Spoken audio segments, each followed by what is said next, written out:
YouTube and welcome back to my channel, where today, to test out my new camera, I have got a Patreon request for you.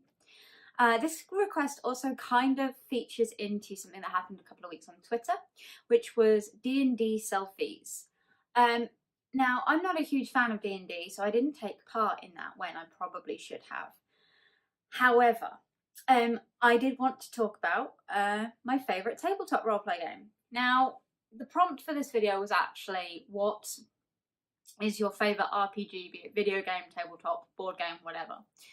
Now, my favourite video game is very series, or RPG, is very different to what my tabletop and my board game favourites would be. Now, board games, I have not played a huge amount of board game RPGs. I've played Zombicide, Dark Plague, Zombicide, Modern Day, Betrayal at the House on Haunted Hill, and Rise of Moloch. Rise of Moloch, I haven't really played enough to give a decent amount of opinion on that. It's fun from what I've played, though some people can get very easily frustrated with, and that can in turn make you very frustrated with them. And also, Betrayal at the House on Haunted Hill is very good, but it's very different every time, which is obviously what you want from an RPG. And Zombicide, again, is quite a fun game, and you can change up how you play it and all that kind of thing. But again, but it's very similar every single time. So board games for me are dependent on who I'm playing with. So that's the board games out the way.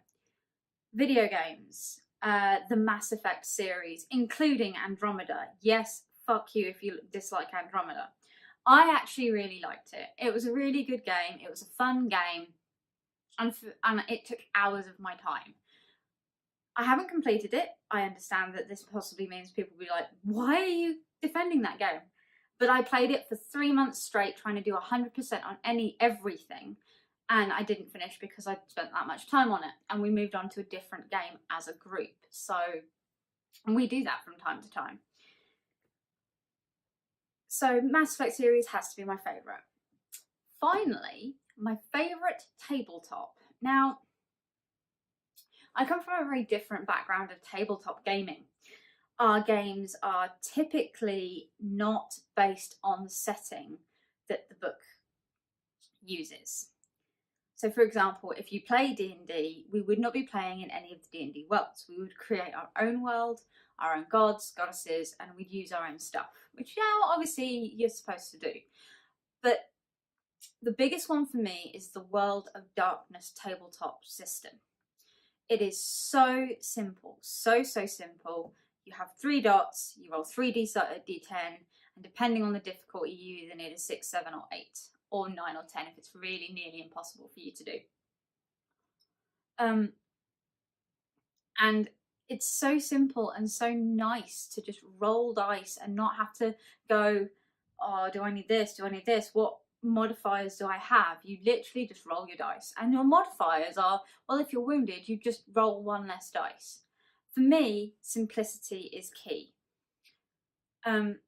It also has adaptability to it. So I have currently adapted a Mass Effect RPG game, yes, Mass Effect, from World of Darkness using different skills and abilities, and I have kind of edited them a bit to fit in with if you are a biotic, a soldier, or so on and so forth. Growler currently wants to say hello. He's not going to. The door is shut because the tumble dryer is on. And yes, the World of Darkness system is my favourite system. However, for simplicity's sake, just if you just want to pick up a book or just you don't have any D10s or anything, my favourite ever system for that is Little Fears. You need 1 d6, I believe. Yeah, 1 d6 and you can play a game. You just need a DM that can think on their feet and a d6, and you can play a game, and you can do it one-on-one if you want to, which you should be able to do with any game, but I find D&D is very heavy when you're trying to do it for a one-on-one player. World of Darkness less so. Little Fears, amazing for one-on-one. It's even good if you have a large group of 13 or more people. I've only done that once. I will not be doing that again. But you can do it, and it makes it so simple. Special abilities can only be used in certain situations, and they are all about making thematical sense.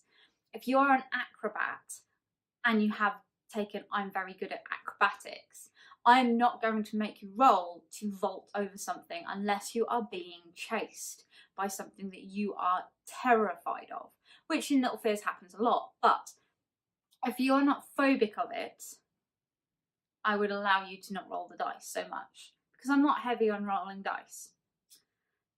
So, order of favourites would be World of Darkness, Little Fears, and then Big Eyes Small Mouth. It's something I haven't touched on much, but Big Eyes Small Mouth is used in a lot of anime-based gaming. A lot of RPGs in the 90s came out from Japan to the UK and America and used the Big Eyes Small Mouth system. You need 2 d6s to work out your skills. Some weapons have different dice damages and stuff like that, which makes it not as simple as the other 2, but I still think it's a very good system, and it's equally as adaptable, if not more so, than the World of Darkness. So, I hope you've enjoyed my little ramble about tabletop roleplay and video games in general. So, please do like, comment and subscribe, and I'll see you next time. Take care and goodbye.